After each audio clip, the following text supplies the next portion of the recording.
The first man hears it in the dark, not the crash of artillery or the rip of automatic fire, a whisper on the company net, a call sign spoken once, then twice, then again. Silence answers. Out there, somewhere beyond the last friendly hamlet, an Australian SAS patrol has gone quiet. No situation report, no scheduled transmission, no burst of coded traffic in the night. For the Viet Cong in Phuoc Tuy Province, that should be good news. For months, they've been writing about these men in their reports. Unknown reconnaissance elements, not American, moving without sound, ambushing without warning, disappearing without trace. Tonight, those phantoms have fallen silent. In a small jungle command post lit by a single shaded lamp, a VC intelligence officer bends over maps. Reports come in from platoons along the trails. No confirmed contact, no captured equipment, no bodies. The Australians are gone.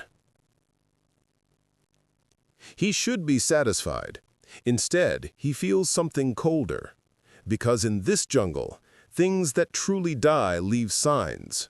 Broken gear, blood on leaves, rumor. These men have left nothing. Somewhere in the blackness between rubber plantations and low hills, 4 Australians are lying in the mud, listening to Vietnamese voices pass within meters of their position. They are cut off, hunted, and believed lost. When they come back, they will not return empty-handed. This is the story of the Australian Special Air Service Regiment, the ones the Viet Cong feared most. Phuoc Tuy Province, South Vietnam. By day, the jungle is dense but readable. Green on green on green. Rubber plantations, scrub, triple canopy forest where light filters down in thin, weak shafts. Heat that climbs toward 38 degrees. Humidity that turns sweat into a permanent second skin. By night, it becomes something else. The darkness is almost physical, a pressure. The canopy swallows starlight. Moonlight is broken into fragments on broad leaves. Visibility drops to a few meters. Shapes lose meaning. A tree root becomes a crouched figure. A tangle of vines becomes a man with a rifle. Sounds carry strangely. A cough half a kilometer away. A twig snapping 10 meters to the left. Water dripping in the distance like a metronome. Insects scream in their millions. Frogs grunt in unseen floodplains. Somewhere out there, a single footfall is trying to hide inside the chaos. The ground is soft, treacherous. Red mud grips boots and refuses to let go. Leeches coil on damp leaves, sensing warmth, reaching for bare skin. Ants form rivers across fallen logs. One misstep, and you're on your back, weapon in the mud, noise echoing through the trees. For conventional infantry, it is an enemy of its own. For the SAS, it is a language to be learned, a living thing to be studied, understood, and then used. The Americans bring a different kind of war. Helicopter assaults that rattle window frames in villages miles away. Artillery barrages that turn tree lines into splintered ruin. Platoons and companies moving on wide frontages, supported by gunships and fast jets on call. Doctrine forged in Europe and the Pacific. Find, fix, destroy. The Viet Cong learn quickly. They hear the helicopters long before they arrive. They feel the ground shake under the first artillery salvo. They leave. Ambushes are laid on predictable routes. Mines are buried in likely crossing points. A platoon hacking through the jungle becomes a beacon. Noise, smell, broken vegetation, radio chatter bouncing between unit and higher command. Firepower is overwhelming, but in this terrain, overwhelming is not always enough. The Australians arrive with something else. The Special Air Service Regiment does not come to hold ground. It does not build fire bases. It does not move in platoons. It vanishes. 4 to 6 men at a time. No unnecessary radio traffic. No shouting of orders. No crashing through brush. Just slow, deliberate movement. Observation. Intelligence. Ambush when necessary. Avoidance when wise. While American units fight for control of villages and highways, the SAS fights for control of something more important: the space between contacts. The silence. The Australian Special Air Service Regiment was only a few years old when it arrived in Vietnam. Formed in 1957, its lineage ran back through the British SAS in North Africa and Italy, and through Commonwealth operations in the Malayan Emergency. Small teams, deep penetration, intelligence over body count. In Malaya and Borneo, many of its officers and senior NCOs had learned the art of jungle warfare the hard way. Months of tracking communist insurgents through dense rainforest, patrolling on bad maps and worse roads, living on what they carried and what they could scavenge. By the time they stepped into the Vietnamese jungle, they had a doctrine. Patrols of 4 to 6 men, each man carrying his own survival, rations, water, ammunition, medical kit. 1 radio per patrol, no expectation of immediate support. Every man cross-trained. Navigation, medical skills, communications, forward observation. If one fell, another stepped into his place. Their mission profile was deceptively simple. Find the enemy. Observe the enemy. Understand the enemy. Strike only when the advantage was absolute. A captured VC provincial directive from late 1967 recognized the difference plainly. Australian reconnaissance forces represent a primary threat to operations. Their stealth exceeds that of American special forces. They do not rely on numbers or fire support. They move as we move, but more carefully. All units will avoid contact where possible. The Viet Cong were used to being the hunters. With the SAS, they had met something else. You move in single file, 5 meters between men. The point man flows through the vegetation, testing each foothold before he commits weight. You mirror him, rifle held close, sling snug. Every moving part taped or tied down. Nothing must rattle, nothing must catch the moonlight. Your pack sits heavy on your shoulders. 7 days of rations, water, extra ammunition, the radio batteries you hope you won't need. 60 pounds turning every step into an effort. Humidity presses in, trapping heat against your skin. You stopped sweating hours ago. Now your shirt is just permanently wet. The jungle speaks. A change in insect noise, a rustle to your right that is heavier than it should be. The soft pad of bare feet on damp earth. You freeze. Hand signal from the front. Halt. You sink slowly down, 1 knee in the mud, rifle covering your arc. You breathe shallow, in through the nose, out through the mouth, heart pounding in your ears. Somewhere ahead, Vietnamese voices murmur, close, too close. You cannot see them. You track them by sound and rhythm. The clink of metal, the shifting of weight, a muffled cough.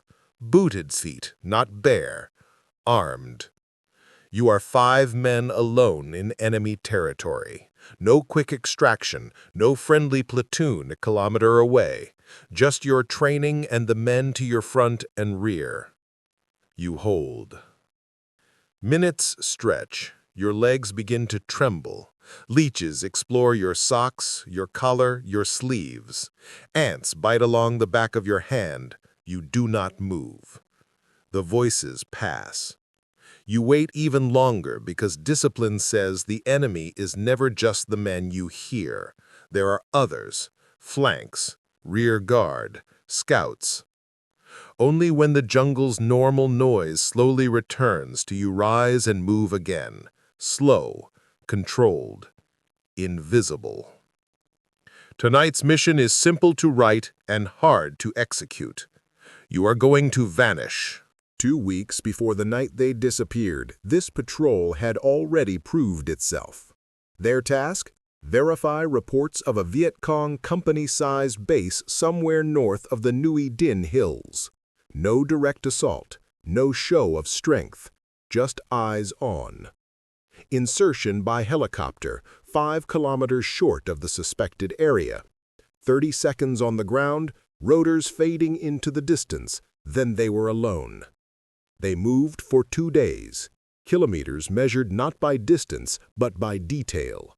Footprints, boot or sandal, load-bearing or light, spacing between tracks, direction of broken foliage, the faint smell of wood smoke carried on damp air. On the afternoon of day 3, they found it, not by stumbling into it, but by reading its edges. Increased track activity, latrines, cut vegetation that hadn't had time to turn brown. They stopped well short. No heroics, no curiosity, just work. That night, they crawled into position. An observation post on a low rise overlooking a clearing, 300 meters from the closest hut. Natural cover woven with cut scrub. No fires, no smoking, cold rations only. Any scent could betray them. For 48 hours they watched. 2 men on, 2 men resting, 4-hour rotations. They counted 40-odd fighters, logged weapons and equipment, mapped bunkers, spotted at least 2 tunnel entrances, identified leaders by who others listened to, noted routines, stand 2 times, sentry patterns, meal hours. At night, a brief radio transmission, whispered, encoded, 4 minutes of airtime in 2 days. When they left, the camp was untouched. 2 days later, artillery found it at dawn. A captured report, recovered weeks afterwards, recorded the Viet Cong perspective. Enemy artillery engaged base without prior warning. Security patrols detected no reconnaissance activity. We believe the enemy uses invisible forward observers who avoid all contact and leave no trace. Invisible forward observers. In reality, it had been 4 men lying in mud, watching, writing, waiting. Every soldier knows how to pull a trigger. Not every soldier knows when not to. In the SAS, fire discipline is not a concept. It is survival. It is doctrine. It is drilled until it becomes a reflex harder than fear. You can't afford noise. A single burst in the wrong place at the wrong time turns a reconnaissance mission into a running gunfight against overwhelming numbers. Helicopters can't always come. Artillery won't always be in range. In this jungle, speed and numbers belong to the enemy. So the SAS think differently. The mission is not to kill as many enemy as possible. The mission is to control the ground through knowledge, to make higher headquarters fight smarter, to set conditions for larger units and heavier weapons. Dead bodies are useful only when they serve that purpose. One former patrol commander put it bluntly decades later, "We weren't there to prove how brave we were. We were there to stay alive long enough to keep doing the job." Sometimes that meant letting a target walk past at 20 meters and never knowing we were there. In practical terms, that meant no shots unless surprise was total, no engagement unless withdrawal routes were secure, no ambush unless the impact would be operational, not just satisfying. It meant patience, hours lying still while enemy patrols moved within arm's reach, mosquitoes feeding, ants swarming, ulcers burning on legs and feet. You endured because breaking discipline was more dangerous than any insect. The Viet Cong, used to an enemy who rushed into contact, began to notice the difference. Captured documents started using a phrase repeatedly: "They wait." Waiting would define what happened on the night the patrol vanished. Earlier that dry season, the same patrol had been tasked with a different kind of mission. Intelligence indicated a regular supply movement along a narrow jungle track running north-south toward the province border. Weapons and ammunition from Cambodia. No large operations, just small groups moving light and fast. The patrol leader decided to interdict. They found the trail by mid-afternoon and began to shape the ground. Claymore mines positioned to cover the narrowest point, fragments fanning across the track, firing arcs assigned, grenade positions chosen but kept in reserve, withdrawal route marked in memory, not invisible sign. Then they waited. Daylight passed slowly. Leeches swelled fat on their blood. Ants crawled into ears and sleeves. One man lay half submerged in a shallow depression filled with stagnant water, lungs and back aching, but never shifting position. Dusk approached. Light died. The jungle changed again. Then footsteps. 12 men. Their silhouettes crossed gaps in the foliage. Packs heavy. Long objects wrapped in cloth. Weapons. You could hear their breathing, their low conversation. They walked into the kill zone, unaware. Every instinct wants to fire early. The patrol leader waited. He counted them in, one by one. Waited until the bulk of the group was in the zone, the tail still entering, the point man almost at the far edge, maximum exposure. A hand squeezed a clacker. 3 claymores detonated as one. 4 seconds of violence. White flash. Steel balls tearing through flesh and vegetation. Weapons clattering on the track. One short burst from an M16 to finish a mover. Then silence. 90 seconds of work. 2 men on security. 2 men stripping bodies. Documents, maps, personal papers, anything with writing. Weapons counted. Serial numbers noted where possible. A quick check for survivors, not out of mercy, but to ensure no one could shoot them in the back during withdrawal. 6 minutes after the first blast, the patrol was gone, moving along pre-planned routes, crossing streams to break scent and sign, disappearing into the jungle. A captured VC after-action report, translated later, read, "Australians attacked logistics element on Trail 17. 12 comrades lost.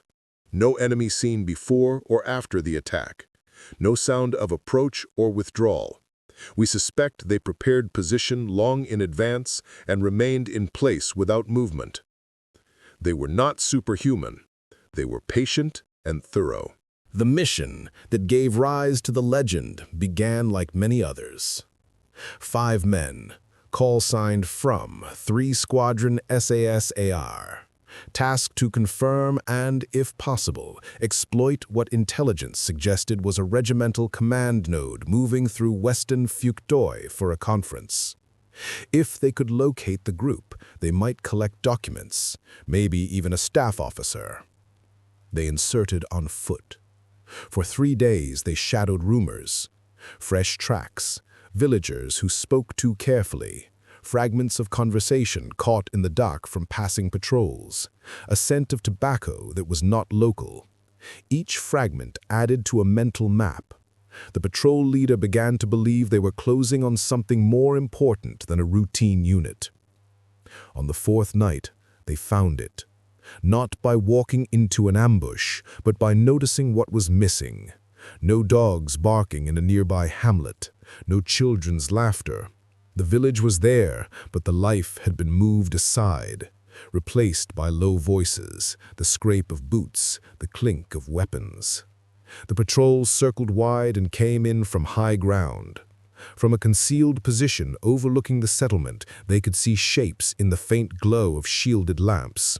Field tables, men gathered around maps, guards posted in depth, not just at the obvious approaches. This was no local platoon meeting. This was a command conference. For hours they watched, counting, noting details, weapons, radios, rank badges, mannerisms. One man in particular drew their attention. Well-cut uniform. Others deferred to him. Papers moved to him for approval. It was what he carried that mattered. Briefcases, folders, hard-covered notebooks. Intelligence more valuable than any single body. The patrol leader made a decision that changed the mission. They would not wait for artillery. They would take the risk. They would go in. The plan was simple because simple survives first contact. They observed until they understood the guard rotation, the routes of sentries, the timing of reliefs.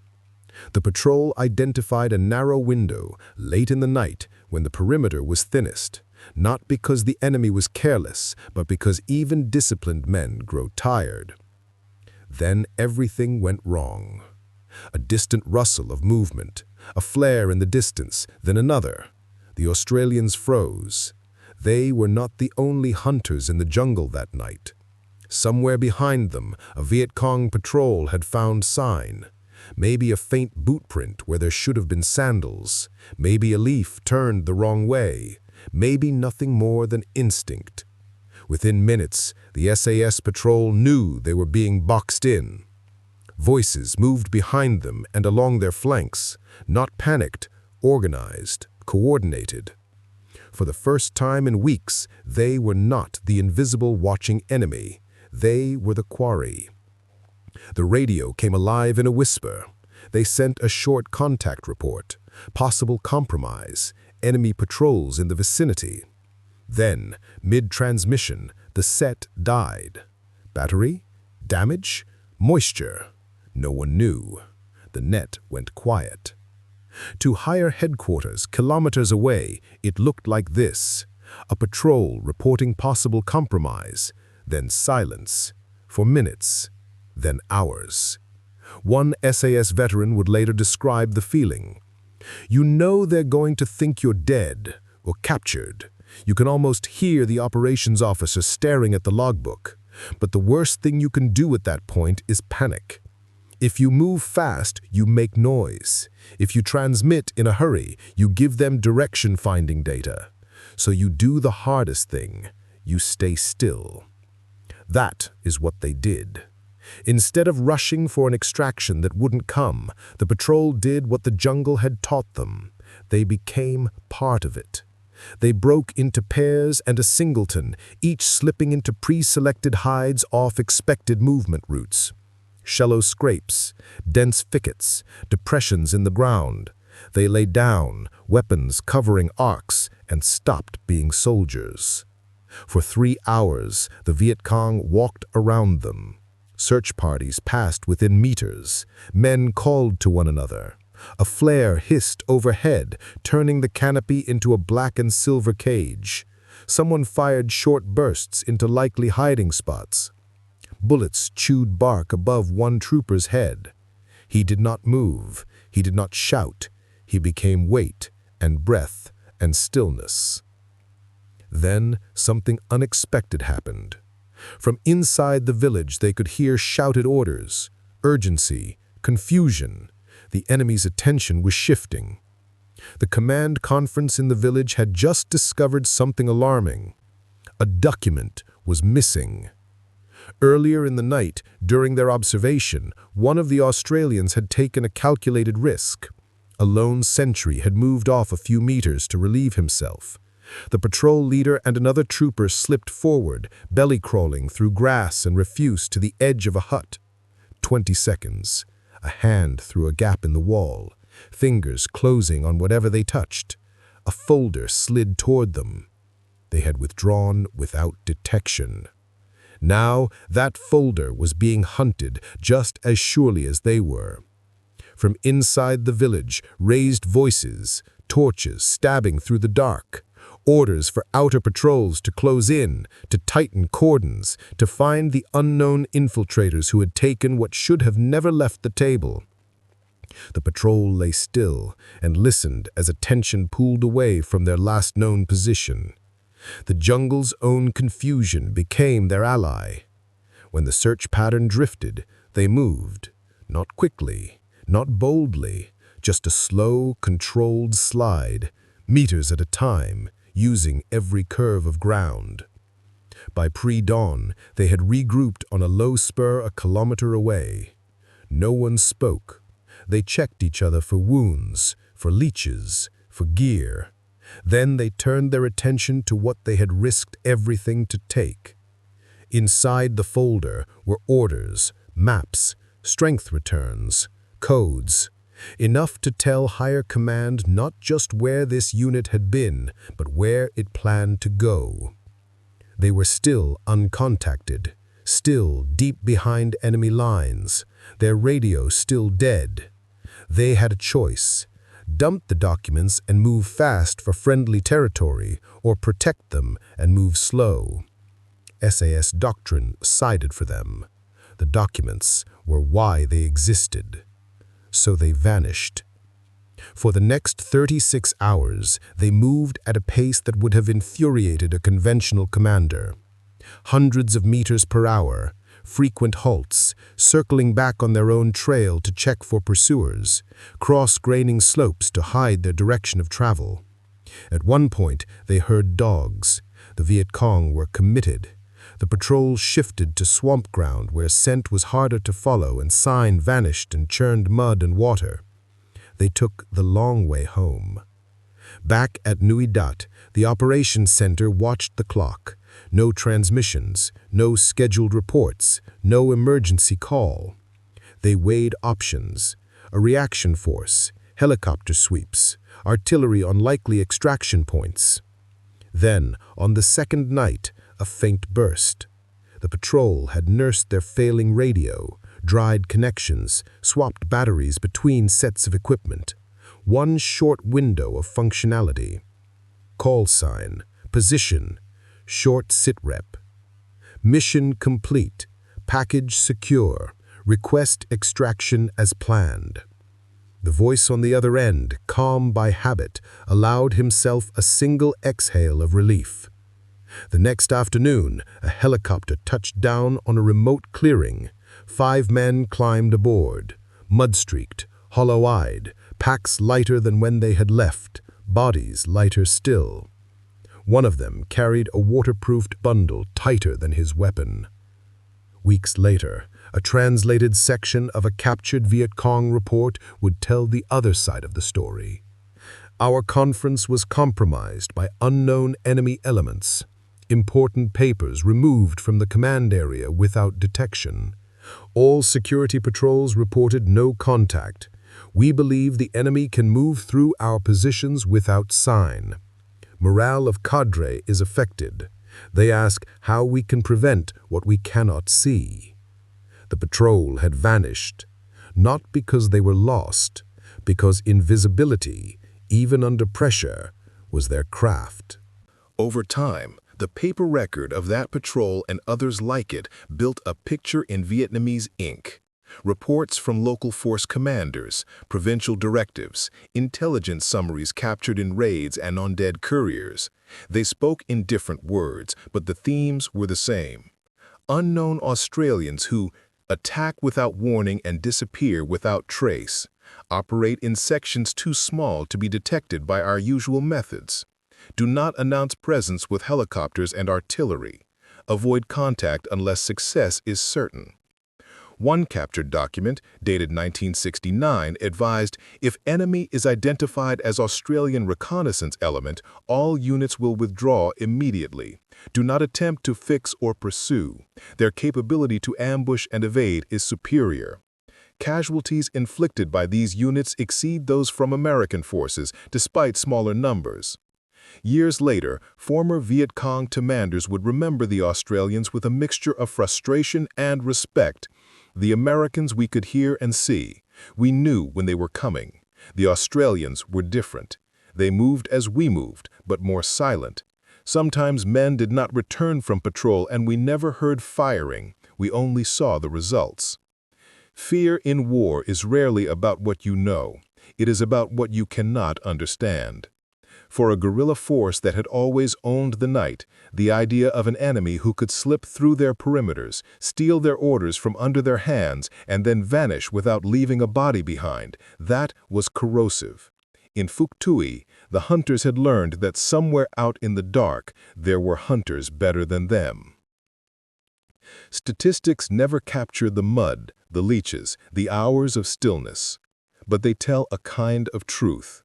Between 1966 and 1971, Australian SAS patrols in Phuoc Tuy conducted over 1,200 operations. At any given time, no more than 50 or 60 men were in the field, roughly 1% of the task force strength. Their impact was disproportionate. Approximately 492 enemy killed, 106 captured, 3 SAS soldiers killed in action. A kill ratio of roughly 160-1 compared to about 2-1 for American forces overall and around 10-1 for other elite U.S. units. But even those numbers are misleading. Much of the SAS's effect never appeared as body counts. Their reports redirected artillery. Their observations reshaped battalion operations. Their mapping of enemy camps and routes turned dangerous areas into killing grounds for air and ground forces. 4 men watching in the dark could shape the actions of thousands. To the Viet Cong, it often felt like the jungle itself had turned against them. "The jungle has eyes now," one captured report admitted. You don't come back from weeks alone in the jungle as the same man. The physical toll was obvious.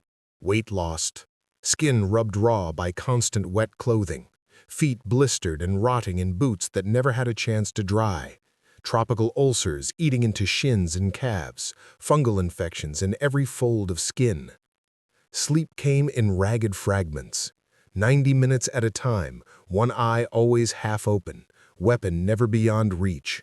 Even in so-called rest, the mind listened, for a twig snapping wrong, for the absence of insect noise, for the sound you never wanted to hear, a boot sliding in mud 10 meters away. The psychological weight was harder to see. Every decision carried more than your own life. One careless step, one missed sign, one impulsive burst of fire could get 4 or 5 men killed. That responsibility settled into the bones.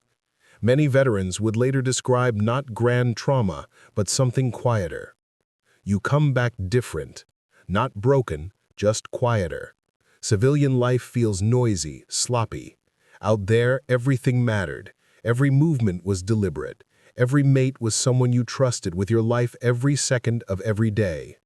That trust became something beyond ordinary friendship.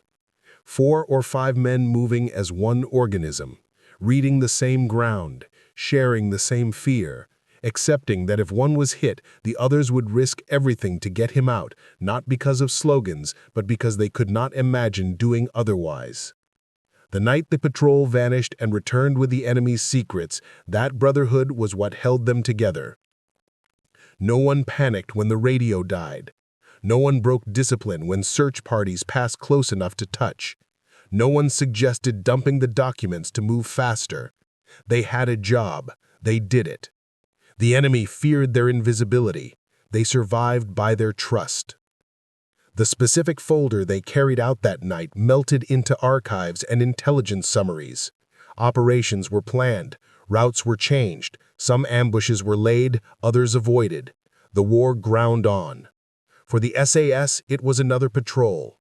For the Viet Cong, it became part of a growing legend of Australians who appeared in the dark, stole what they wanted, killed when they chose, and left nothing but confusion behind. In the decades that followed, special forces around the world studied what those few hundred Australians had done with their time in Vietnam. The emphasis on small teams, on patience, on knowledge as a weapon more powerful than firepower. Modern doctrine speaks of situational awareness, intelligence-driven operations, precision engagement. The SAS in Vietnam simply called it doing the job properly. The jungle has reclaimed many of the trails now. Villages have grown where base camps once hid. Children play where men once studied maps by the light of shielded lamps. But in the memories of those who walked those hills, on both sides, the shadows remain.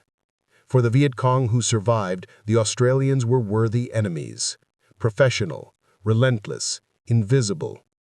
For the men of the SAS, they were just patrols. Hard work, long nights, weight carried in silence. Yet in the darkness of Phuoc Tuy, on one particular night when a patrol went missing and returned with the enemy's secrets, they became something else. In the shadows of Vietnam, they became ghosts.